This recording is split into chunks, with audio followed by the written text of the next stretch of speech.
Hey guys, how's it going? I'm back with another video. In this video here, I'm in my 2010 Buick LaCrosse, and this video is going to be about the Cgsulit SC880 scan tool. Two things I'll say about the scan tool right up front is that I absolutely love the scan tool, and second of all, if you are familiar with the XTOOL line of scan tools, this is comparable to the A30M or either the XTOOL D7. Again, we'll walk through that in a second. And one quick thing about this, it also has free lifetime updates, and you should see something up on the screen now. I'm just showing you the updates, and it works with many different cars and makes and models around the world.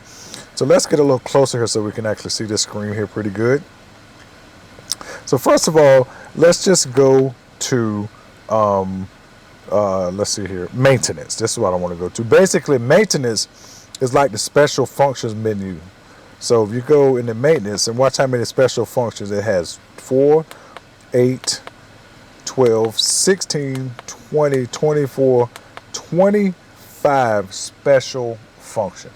And again, as with any scan tool, all makes and year models may not work with all these special functions, and you should always email the company and ask them what a scan tool do a particular action you're looking for, and they're very responsive, and they usually get back with you pretty fast. And I'll put that email in the description as well. So let's back out of here. All right, so let's go up to diagnosis now. Again, we just want to get right into the meat and potatoes of what's going on here. So all right, we're gonna go with we in America. This here is a GM, and this here is we're gonna do smart VIN.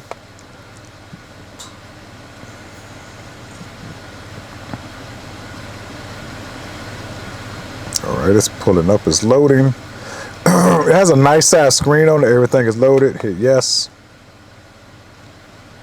So now let's just take a look at, first of all, I want to just look at the control module just to show you everything that it will scan. And watch this, look at all, it's basically, again, it's just like the D7 A30M. It will do all of these control modules here.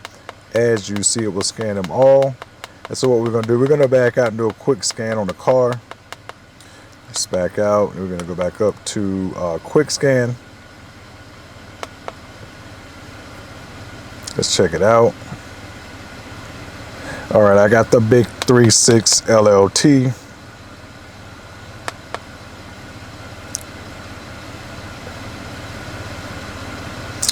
So it's going to take its time reading the modules first, checking the modules first, make sure they exist, and then it's going to read the codes. I've already done this, so that's how this particular scan tool here works. And yeah, it does a great job at scanning your car. I mean, there's just nothing else to be said. I love the scan tool. 25 special functions. There's a lot of live data in this car. I can't wait to show you a few things that's unique about, well, not necessarily unique, but I like about it. And just get right through it. And this is about how long it takes. So what I'm gonna do is I'm just gonna go ahead and I was going to skip this part of the video, but I'm going to just go ahead and let it play out because it's not that far away. So anyways, a few things I'll tell you about the scan tool I like. We'll just say, what is it asking for? It's asking for rear differential. We'll just say not equipped. Okay.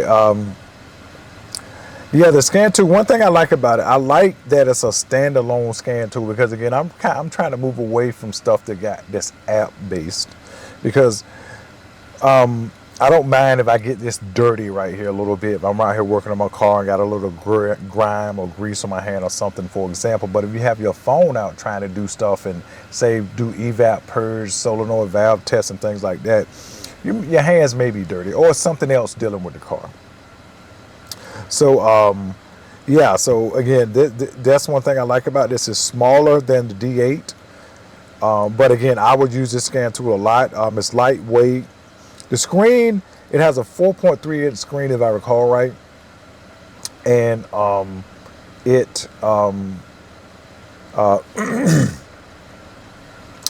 the screen is big enough for you to see data very clearly and see graphs and things like that very clearly.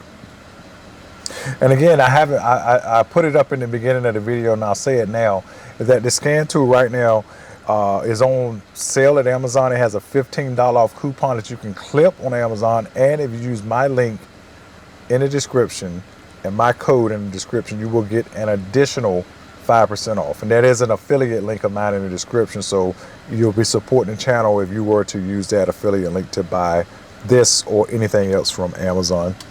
This says front seat heating control. Maybe it has this, so I'm gonna just hit yes.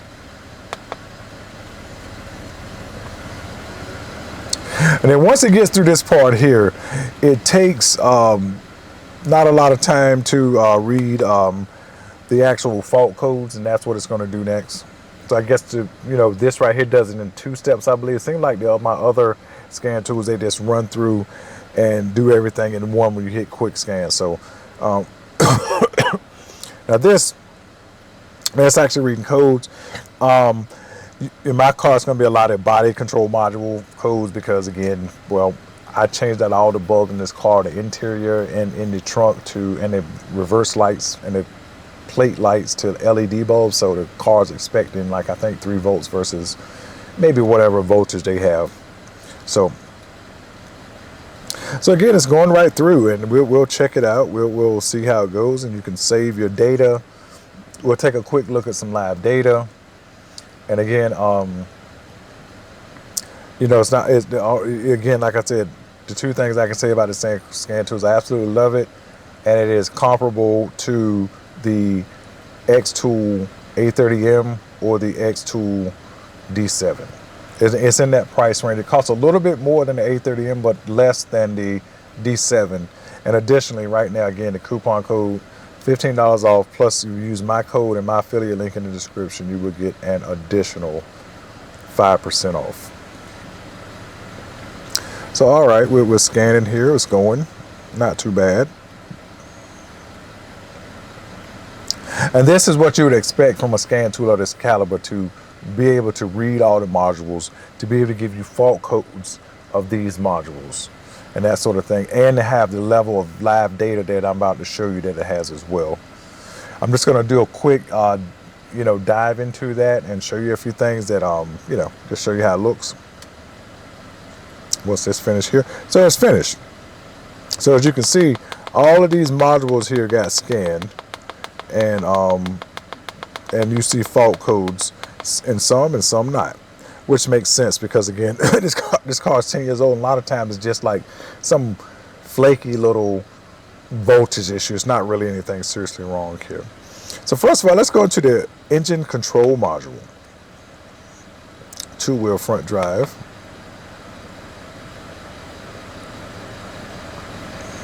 Take a look and see what they got on the live data.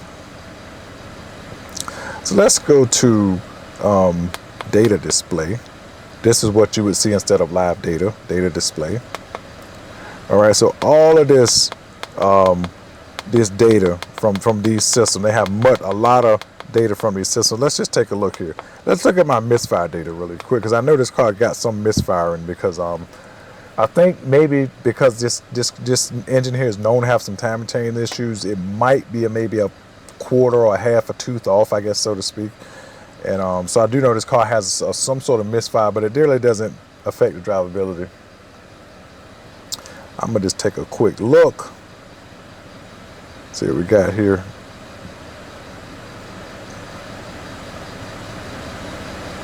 Misfire counter. Let's go with so you get to pick the ones you want. Let's just pick the misfire counter. We're not gonna worry about the history. We'll just pick that just for the sake of simplicity's sake. We hit F3 for OK. And I'm just idling right now. And right now it is not seeing any misfires here.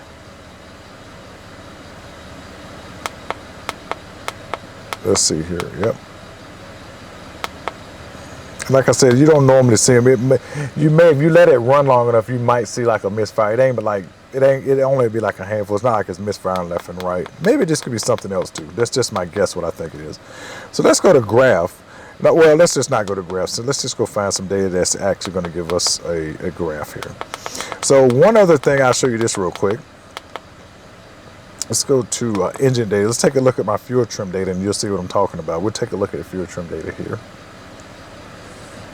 Very important data to know and know about. You need to know something about your fuel trims because, well, that's important to know, and it will give you some insight into the health of your vehicle, coupled maybe with other things as well. Let's see here. Let's see what we got here. Maybe, oh yeah, there we go. Yep, get all your fuel trims. All right, let's take a look at that and hit OK. And my fuel trims in this car has always been around this since I bought it used, and plus or minus 10 is normally, they say, quote unquote normal within range, but my fuel trim on bank run is a little out of range, but again, it doesn't affect the drivability of the car. Let's graph this by hitting F2. So we graph this. This is a single graph here. Let's do merge graph and just see what happens. Okay, that's the short-term fuel trims right here from bank 1 and 2. I'm gonna hit merge graph again and see what happened. Okay, now I'm gonna hit multi graphs. Oh yeah, see, yeah, there we go. It's showing the short-term fuel trim in the graph form. Let's go here. Let's go to multi-graph again.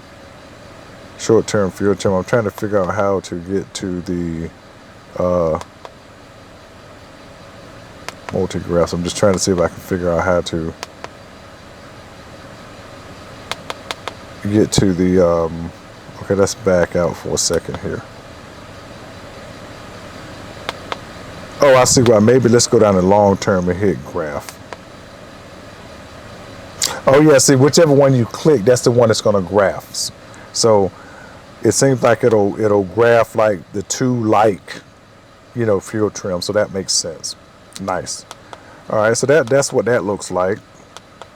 So now let's go back, go to the transmission control module here.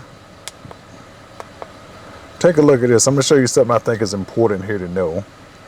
So in my car, I change my transmission fluid about every 30 or 40,000 miles.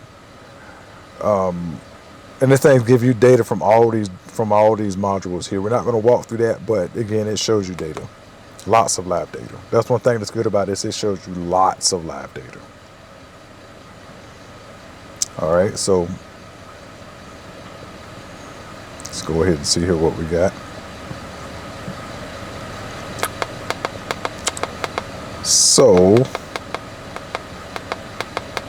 one thing I thought was really interesting is, watch this here, is that you need to know your transmission fluid temperature, because you'll see why. Because you need a coolant temperature. It's just things to know if you're doing something. TCM temperature. Let's take a look at that. And but watch this. I'm gonna show you something I haven't seen on my D8, but I'm gonna go look for it. Maybe it's buried somewhere in there. But this thing has, look at that, first to second shift time, second to third shift time, third to fourth shift time, fourth to fifth shift time, and fifth to sixth shift time. So if there's some sort of pressure issue or some sort of way your transmission is slipping, and your car has like increased pressure to say maybe compensate for that, the way these things are programmed, you can look at these shift times and tell a lot about your transmission. Although I'm not driving, so I can't look at my shift times now, but I'll do a video on that later. So let's just go ahead and hit OK on the graphs we do have. Now take a look at this. My TCM, my transmission fluid temperature is 108 Fahrenheit. Now if I just changed my transmission fluid, I would need to wait until my transmission fluid gets to 180 to 190 degrees Fahrenheit before I checked it to make sure I'm getting an accurate reading. That's why this is important if you change your own transmission fluid. Know the spec to your car's transmission fluid, so that way when you check it, you can make an informed decision. This tool right here will help you do that. So let's just graph that. And again, that's just a graph form here. Let's hit merge graph and just see what it shows here. So the transmission and the coolant temperature. So it seems like, again, it shows things that's kind of like relevant, not relevant, but similar to one another. So let's go back. Sorry, I was hitting F1. Go to the TCM temperature. That's the actual transmission control module. Hit enter. That makes sense because, again, it's 111 degrees, which is about the same as the transmission fluid, which is 109 degrees. We'll just graph that. Let's see. We can't even graph that. Okay, they can't graph that. Okay, so certain things you can't graph. That's fine. Oh, let me go back here. So anyway, that's what you would expect to see. Live data, you would get all of these things. So let's just take a look at the fault codes. So for example, my body control modules. We're going to take a look at my fault codes here. There's no point in clearing them because they're going to come right back as soon as you cut the car off and cut it back on. Let this data here load. Okay, this here is the high intensity. But again, I like the SCANTOOL a lot. I never had heard of this brand. The company reached out to me and wanted to give me this SCANTOOL to try out. So, and I got to say, I'm thoroughly enjoying it. I love it a lot. Okay, DTC display. And so as you see, all of these things have something to do with some sort of circuit or some sort of voltage. And that's just really, all these codes showed up once I changed my bulbs from the incandescent bulbs to LED bulbs on my interior, on my tail lights, and on my, I think, reverse lights and like license plate lights or whatever. Let's just back out again. And let's back out again. Are you sure? Yes. So one quick thing I just want to show you real quick is that, again, no matter what country you live in, for example, let's go to settings right here. You go to settings. Take a look at all these languages so again, all of these countries you see here, or regions of the world, you would expect to use this SCANTOOL. You can also, the SCANTOOL I think beeps by default. Let me turn that on so you can see what it sounds like. So we turn it on. So this is what it's by default. It has this beep. So I turned it off. So you can turn the beep on and off. Maybe you like the beep, maybe you don't. You can go here to update it once you go to their website and download the application to update it. And you got your OBDII here. And again, like I said, all of those things I'm not going to walk through because, again, I'm just trying to keep the video at a decent time. But anyway, I'm going to just scroll through the maintenance, the special functions one more time. I mean, you have all sorts of things here. It is actually 25 total special functions that this tool has to offer. So with that said, that concludes this video. I hope you guys enjoyed this video here like I did. This again here is the Cgsulit model SC880 on Amazon. $15 coupon right now, and if you use my code in the description in the link, you will get an additional 5% off. With that said, you guys take care, and I'll see you in the next one. Bye.